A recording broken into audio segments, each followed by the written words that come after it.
या तो फिर उसकी मिट्टी खराब है जी, या फिर वो खुद सक्षम नहीं है करने के जी। अगर आदमी सक्षम होगा तो कभी घाटा नहीं देगा, कभी घाटा नहीं खाएगा। नहीं खाएगा। किसान भाइयों नमस्कार। तो साथियों, आज मैं पहुंचा हूं राजस्थान के टोंक डिस्ट्रिक्ट में और आज आपको एक ऐसे किसान भाई से मिलवाने वाला हूं जो करीब 5 साल से लगातार पॉली हाउस फार्मिंग कर रहे हैं, हाईटेक खेती कर रहे हैं। और किसान भाइयों, मैंने जितने भी आज तक पॉली हाउस के वीडियोस बनाए, खीरे की खेती के वीडियोस बनाए, उनमें सबसे ज्यादा कमेंट मुझे देखने को मिला है कि सर जी क्या वास्तव में 20 लाख रुपए एक पॉली हाउस से कमाए जा सकते हैं। हमने भी पॉली हाउस लगाया, हमने भी खेती इसमें की है खीरे की, लेकिन हमको तो घाटा हो गया। हमें तो जो खर्चा लगा हमारा वो भी नहीं निकाल पाए हम तो आखिर क्या रीजन है? आप घाटा क्यों खा रहे हो पॉली हाउस लगा करके? पॉली हाउस लगाने से पहले आपके पास में कितनी नॉलेज होनी चाहिए और वास्तव में पॉली हाउस से कितना पैसा कमाया जा सकता है 12 महीने में? इस टाइम पे इस पॉली हाउस में शानदार खीरे की क्रॉप लगी हुई है और किसान भाई के पास भी जो 5 साल का अनुभव है खीरे की खेती का, वो आपके साथ में शेयर करने वाले हैं इस वीडियो में। वीडियो को कंप्लीट देखें, वीडियो पसंद आए तो लाइक शेयर करें और जिन किसान भाइयों ने अभी तक हमारे चैनल को सब्सक्राइब नहीं किया, चैनल को सब्सक्राइब कर लें। तो आइए किसान भाइयों, आपको किसान भाई से मिलवाते हैं। सर जी नमस्कार। नमस्कार सर जी। सर जी, अपना जो पॉली हाउस हो किसान भाई को एक बार विजिट करवाएं अपना पॉली हाउस। आयो सर, दिखाए आपको जी, आइए। सर नमस्कार। नमस्कार सर। एक बार किसान भाई को अपना परिचय बता दें आप। नाम है कमलेश मीणा जी, गांव लाडपुरा, तहसील लालसोट, जिला दौसा, राजस्थान। कितने साल से करते हैं साहब ये खेती? मेरे को 4-5 साल हो गए सर। 4-5 साल। हाँ। ये पॉली हाउस तो बिल्कुल नया लग रहा है, इसी साल लगाया पॉली हाउस? इसी साल लगाया ये सर, पहले रेंट पे करते थे। अच्छा, पहले रेंट पे काम करते थे। हाँ। तो रेंट पे कितने साल काम किया करीब आपने? 4 साल काम किया रेंट। 4 साल। हाँ। कहाँ पे काम करते थे रेंट पे आप? निवाई में। निवाई में। हाँ जी। तो वहाँ भी खीरा ही करते या वो बाकी और फसलें लेते थे? नहीं, खीरा ही करते सर। ओनली खीरा? ओनली खीरा। तो ये जो अपना पॉली हाउस है, हाँ जी, ये कब लगाया आपने? ये अभी पहली फसल है, इसमें फर्स्ट क्रॉप है? फर्स्ट है। इसी साल लगा है? इसी साल लगाया। तो करीब 1 एकड़ के पॉली हाउस में कितना कॉस्ट लगा आपका? 10,17,200 रुपए आपके लगे? हाँ, सब्सिडी काट करके? सब्सिडी काट के। तो सर जी 5 साल से आप खीरे की खेती कर रहे हैं और इस बार भी आपकी जो खीरे की क्रॉप है शानदार तरीके से चल रही है, कोई बीमारी कोई समस्या देखने को हमें नहीं मिल रही है। आपकी क्रॉप के बारे में बाद में जानेंगे, सबसे पहले किसान भाइयों को ये कंफ्यूजन दूर करें। किसान भाइयों के बार बार कमेंट आते हैं सर हमने भी पॉली हाउस लगाया है, हमने भी खीरे की खेती की है, लेकिन हमको घाटा हो गया। घाटा क्यों हो जाता है? देखो सर, इसमें घाटा नहीं होगा अगर जो आदमी सक्षम होगा फसल करने में जी, तो घाटा नहीं होगा। या तो फिर उसकी मिट्टी खराब है जी, या फिर वो खुद सक्षम नहीं है करने के जी। अगर आदमी सक्षम होगा तो कभी घाटा नहीं देगा, कभी घाटा नहीं खाएगा। नहीं खाएगा। तो सक्षम बनने के लिए क्या करना पड़ेगा? सक्षम बनने के लिए सर क्या है, या तो किसी के नीचे काम करो जी, काम करके काम सीखो पहले। क्या है, इसमें हर तरह की दवाई लगती है, कोई भी रोग बीमारी आ गई तो उसके बारे में आदमी को ये होना चाहिए कि ये बीमारी है। अब वो बीमारी के बारे में नहीं समझता है तो वो क्या करेगा जी, क्या दुआ देगा उसके अंदर? फिर उसको घाटा तो लगेगा ही। आदमी को सक्षम होना चाहिए कि भाई ये बीमारी है तो इसकी ये दवा लगेगी जी। तो ये अभी क्या है, अपन दूसरे के नीचे काम करेंगे तभी ये सीख पाएंगे। बिल्कुल। तो तभी आगे बढ़ेंगे जी, नहीं तो घाटा लगेगा सर इसमें। आप क्या मानते हैं, जैसे मान लो अपन पॉली हाउस फार्मिंग के काम को सीखना चाहते हैं, कितना टाइम लग जाता है सीखने में? देखो 2 फसल कर लो किसी के पास, आदमी अगर थोड़ा सक्षम है सीखने के लिए, आतुर है, तो उस 2 फसल में सीख सकता है, पूरा काम सीख सकता है। हाँ। आपको कितना टाइम लगा था सीखने में? मैंने ये 1 फसल की थी, उसमें पूरा काम सीख लिया? पूरा काम सीख लिया मैंने जी। 1 फसल में रहा मैं, पूरा काम सीख लिया मैंने जी। सर जी कई किसान भाई कमेंट करते हैं सर जी हमारे पास पैसा भी है और हम पॉली हाउस लगाना चाहते हैं, डायरेक्ट हमारे पास में जानकारी नहीं है, तो क्या वो तरीका सही मानते हैं आप, डायरेक्ट पॉली हाउस लगाना? डायरेक्ट पॉली हाउस लगाओ या फिर किसी को पॉली हाउस लगा के किसी को रखो, आदमी रखो या उसको सिर में दो। अगर खुद करेंगे तो फेल, खुद करेंगे तो फेल होगा, घाटा लगेगा। घाटा लगेगा? हाँ जी सर जी, बिल्कुल। तो सर जी आपका जो खीरे का अनुभव है 5 साल का, वो मैं किसान भाई तक शेयर करना चाहूंगा ताकि कोई नया किसान भाई भी खीरे की खेती अगर पॉली हाउस में करना चाहे आसानी से कर सके। सबसे पहले तो आप समय बता दें कि आपकी जो क्रॉप है ये, हाँ इसको जी। आप गर्मी वाली बोलते हैं कि सर्दी वाली? गर्मी वाली है। गर्मी वाली है। हाँ जी। गर्मी वाली फसल के लिए सबसे अच्छा समय कौन सा मानते हैं आप? सबसे अच्छा समय जनवरी लास्ट या फरवरी फर्स्ट। अच्छा, हाँ जी। गर्मी वाली फसल के लिए। गर्मी वाली फसल के लिए। और सर्दी वाली फसल के लिए? सर्दी वाली फसल के लिए सर नवंबर लास्ट व अक्टूबर लास्ट, नवंबर फर्स्ट। सर्दी वाली फसल के हाँ, लिए। सर्दी वाली फसल के लिए 12 महीने में 2 ही क्रॉप होती है खीरे दो ही की? क्रॉप होती है।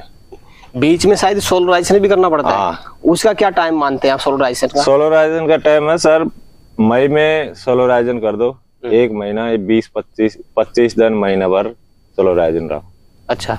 फिर पन्नी हटाओ और वही जुताई चालू कर दो।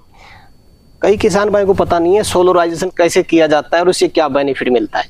सोलराइजन से ये बेनिफिट है सर, इसके अंदर क्या है, मिट्टी में अगर कोई भी जैसे कीटाणु है तो अपन सोलराइजन करेंगे, उसमें पन्नी बिछाएंगे, इसके अंदर पन्नी बिछा के पानी चलाएंगे। पानी चलाने के बाद में क्या है, ये बंद रहेगा बिल्कुल जी। तो इसके अंदर गर्मी पैदा होगी, हीट बनेगी। तो हीट बनेगी तो जो भी अंदर कोई कीटाणु है वो खत्म हो जाते हैं। जी जी जी। इससे फिर वही अपनी जैसे नए पॉली हाउस की मिट्टी होती है ना, वैसे नई मिट्टी हो जाती है। अब तो सर जी आपकी ये जो क्रॉप है पहली क्रॉप है इस पॉली हाउस में, तो पहली है। 5 साल से आप खीरे की खेती करते हैं। हाँ, पहली है सर। एवरेज एक पॉली हाउस से हर साल कितने टन माल ले लेते हैं आप? एवरेज ये है सर, गर्मी की फसल में तो 40 से 45 तक। अच्छा। और सर्दी की फसल में 50-55 टन माल मिल जाता है। मिल जाता है। हाँ। तो 12 महीने का दोनों फसल का अगर कैलकुलेट अपन करें तो करीब 100 टन के आसपास माल आप ले लेते हैं। आराम से 100 टन। और कभी मार्केट डाउन भी रहता है, कभी अप भी हो जाता है। बिल्कुल। कितना चलता है खीरे का मार्केट? खीरे का मार्केट ऐसे तो 20-25 रुपए तो चलता है, लेकिन 10 रुपए तक भी आ जाता है, 8 रुपए भी आ जाता है। अच्छा। हाँ, 10-8 भी आ जाता है। आ जाता है बिल्कुल। तो 5 साल से करते हैं सर, क्या पहले भी मार्केट इतना डाउन होता था? हाँ, गई बार भी डाउन हुआ था इतना ही। अच्छा। और इस बार अभी के टाइम पे क्या चल रहा है? अभी 10 रुपए चल रहा है सर। और जब आपकी ये क्रॉप चालू हुई थी शुरू में तब क्या? 27 रुपए था। 27 रुपए किलो। हाँ जी। तो आपने इस बार कितने सीड लगाई एक एकड़ में? इसमें है 7,000। 7,000। हाँ जी। कौन सी वैरायटी लगा रखी है? इसमें कैप्टन स्टार। Captain star. हाँ। सबसे पहले सर जी पॉली हाउस तैयारी का प्रोसेस बताएं। आप पॉली हाउस की तैयारी किस तरह से करते हैं, कौन कौन सा खाद यूज में लेते हैं? इसमें खाद यूज में लेते हैं सर, शुरू में तो क्या है, अपन जैसे देसी खाद डालते हैं। गोबर का? हाँ, गोबर का। फिर जुताई करते हैं। एक एकड़ में गोबर का खाद कितना डाला आपने? 20 ट्रॉली। 20 ट्रॉली। हाँ जी। बेसल डोज में अपन डालते हैं। हाँ हाँ। थोड़ी मात्रा भी बता दी एक एकड़ की सर जी। देखो, डीएपी 50 किलो डीएपी चाहिए, 50 किलो ही एसएसपी, 50 किलो ही पोटास। जी। ऐसे और है और खाद उनको माइक्रो राइजब डालते हैं आप? हाँ, माइक्रो राजा उनकी कम कर लो, जैसे 10 किलो 15 किलो जिंक डाल दो, 10 किलो। जी। और की क्या मात्रा कम कर लो। जी। हाँ। तो ये बेड बना करके बेड में डालते हैं आप? एक बार कच्चे बेड बना के बेड पे डालते हैं और फिर बेड को दोबारा बनाते हैं। आपने यहाँ पे सर जी मल्च नहीं लगा रखी? देखो, मल्च तो कोई सी मिट्टी हो सर्दी की फसल में लगाते हैं, गर्मी में नहीं लगाते। पॉली हाउस में खासकर? हाँ। अच्छा। बिल्कुल। सर जी आपकी मिट्टी मुझे थोड़ी ब्लैक जैसी लग रही है, ब्लैक सॉइल आपकी। हाँ, ब्लैक तो क्या है। ब्लैक सॉइल में भी पॉली हाउस सक्सेस हो जाता है? हो जाता है सर। ये है कि अपने जैसे रेतीली मिट्टी में तो 5-6 फसल कर लो आराम से, इसमें 2 या 3 फसल आराम से हो जाती है। फिर उसके बाद क्या करें? फिर उसके बाद में क्या है, या तो मिट्टी डलवाओ जब भी बढ़िया फसल होएगी। अच्छा। नहीं, फिर वो घाटा देने का काम है। मतलब काली मिट्टी में आप लगाते हैं तो आपको मिट्टी डलवानी पड़ेगी? मिट्टी डलवानी पड़ेगी, फिर आसानी से हो जाएगी? वो आसानी से। जी। तो जैसे सर जी आप इसमें बीज रोपण करते हैं, बीज से बीज की कितनी दूरी रखते हैं? 2 फीट। 2 फीट। हाँ जी। और कतार से कतार की? कतार से कतार की तो या आधा फीट रखते हैं। आधा फीट। हाँ। बीज से बीज की 2 फीट। हाँ जी। तो जैसे मान लो आपने बीज रोपण किया, हाँ जी। उसके बाद में पानी का क्या शेड्यूल बनाते हैं आप? पानी तो देखो, वो तो क्या है, बेड मिट्टी गीली है या नहीं सूखी है तो उस हिसाब से अपने बेड बीजते हैं, उस हिसाब से चलाते हैं शुरुआत में। हाँ जी। पौधा अंकुरित हो जाता है। हाँ जी। उस बाद में पानी का क्या शेड्यूल बनाते हैं आप? उसके बाद में 10 या 15 दिन पानी नहीं देते हैं। तो फिर पौधे की पूर्ति कैसे करते हैं आप? पौधे की पूर्ति करते हैं, 1 कप ड्रिचिंग करते हैं, उसको ड्रिचिंग बोलते हैं। अच्छा। पानी डालते हुए 1 कप से? हाँ, 1 ड्रिप नहीं चलाती? नहीं, उसके अंदर क्या है, जैसे कोई भी फंगिसाइड हो, कोई खाद हो, वो घोल के थोड़ा सा वो डाल देते हैं 1 कप, एक दो बार बीच में जी, फिर बाद में पानी चला देते हैं।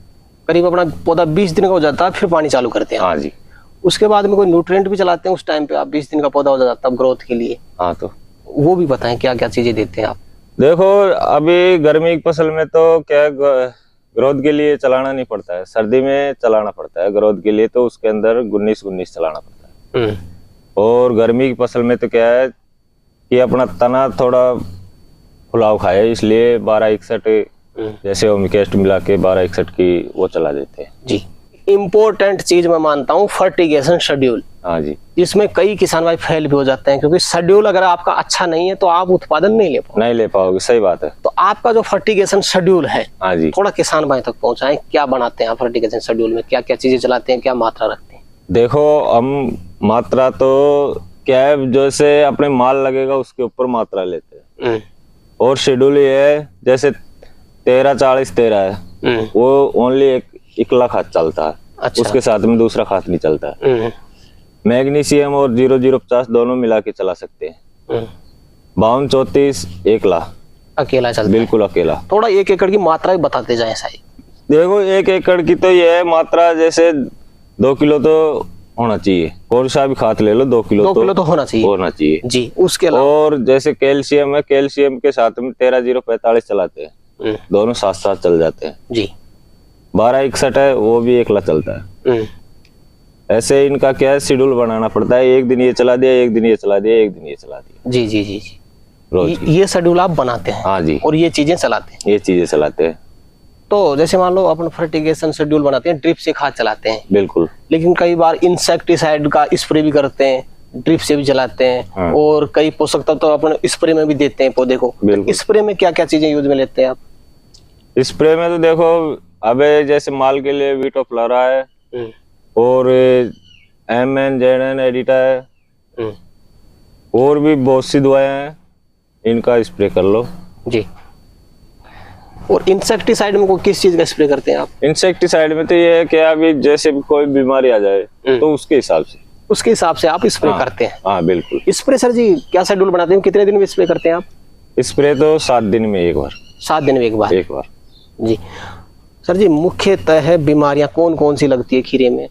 मुख्यतः बीमारी लगती है इसमें डाउन मिल्डी लगती है, और नीचे ज्यादातर एक व्हाइट फ्लाई हो जाती है, लट हो जाती है जी, और पाउडर मिल्डी है, और नीचे तो फिर वो जड़ गांठ है, नेमाटोड। हाँ, जो सबसे मुख्य समस्या है खीरे में। मुख्य समस्या वही है। जड़ गांठ की समस्या को कैसे दूर किया जा सकता है आपके हिसाब से? इसको रोकने के लिए क्या है, दवाई मंगाओ और दवाई चलाओ, वो रुक ही सकती है, खत्म नहीं होगी। वो। तो रोक कैसे सकते हैं आने के बाद में? वेलम चलाओ, वेलम से कंट्रोल होगी। वेलम से। जैसे मान लो आप बता रहे हैं व्हाइट फ्लाई है, हाँ जी, और बाकी वो डाउनी मिल्ड्यू है, ये समस्या आती है, तो इनमें क्या यूज में ले सकता है, कैसे कंट्रोल कर सकता है किसान भाई? इसमें ये स्प्रे करो जब भी कंट्रोल होगा। व्हाइट फ्लाई का कैसे पहचान कर सकते हैं किसान भाई? व्हाइट फ्लाई अपनी फसल में आ चुकी है। व्हाइट फ्लाई का ऐसे अपन पत्ते के हाथ लगाएंगे तो सफेद मच्छर उड़ेंगे। हाँ अच्छा, बिल्कुल, तो पता लग जाता है कि इसमें व्हाइट फ्लाई आ चुकी है। डाउनी मिल्ड्यू क्या पहचान करते हैं? डाउन मिल्ड्यू की ये पत्ते ऐसे बढ़ने लग जाते हैं, पत्ते जलने लग जाते हैं। हाँ बिल्कुल, ऐसे हो जाते हैं, छिलके हो जाते हैं उसपे, सूखे हो जाते हैं। अच्छा, वो डाउनी मिल्ड्यू मानते हैं। हाँ जी। ये जो गर्मी वाली फसल है अपनी, कितने महीने चल जाती है सर? ये 3-3.5 महीने चलती है। उत्पादन दे देती है अपने 3 महीने? नहीं, तो 2.5 महीने। अच्छा, 3 महीने तो पूरी 3.5 महीने तो पूरी फसल ही चलती है? पूरी फसल ही चलती है। सर्दी वाली फसल कितने महीने उत्पादन दे देती है? सर्दी वाली फसल दे देती है 4 महीने उत्पादन देती है। 4 महीने के आसपास। हाँ जी। तो सर जी, अगर मान लो किसान भाई आपकी विधि से खेती करता है, हाँ जी, 1 एकड़ में दोनों फसल से कितना खर्चा हो जाता है अपना? 1 एकड़ में दोनों फसल से 4-4.5 लाख का खर्चा होगा। दोनों फसल का? हाँ जी। और दोनों फसल मार्केट में कितने की सेल हो सकती है? अभी मार्केट डाउन भी रहता है। मार्केट डाउन रहता है। मार्केट अगर बढ़िया मिल जाए, अच्छा मिल जाए, तो दोनों फसल 20 लाख हो जाएगी आराम से। खर्चा निकालकर कितना बचा सकते हैं अपन? 15-16 लाख रुपए इतना बचा सकते हैं। हाँ जी, अगर सही देख रेख करेंगे, पूरी जानकारी अपने पास है तो। बिल्कुल जी। तो सर जी, आज किसान भाइयों के लिए आपने समय निकाला और अपना अनुभव आपने किसान भाई तक शेयर किया, उसके लिए आपका बहुत बहुत धन्यवाद। धन्यवाद साहब। धन्यवाद। धन्यवाद साहब। तो किसान भाइयों, जानकारी कैसी लगी हमें कमेंट करके जरूर बताएं। वीडियो पसंद आए तो वीडियो को लाइक करें, बाकी किसान भाई तक वीडियो को शेयर जरूर करें, और जिन किसान भाइयों ने अभी तक हमारे चैनल को सब्सक्राइब नहीं किया, चैनल को सब्सक्राइब कर लें। तो किसान भाइयों, आज के लिए इतना ही, मिलते हैं नए वीडियो में, तब तक के लिए जय जवान जय किसान।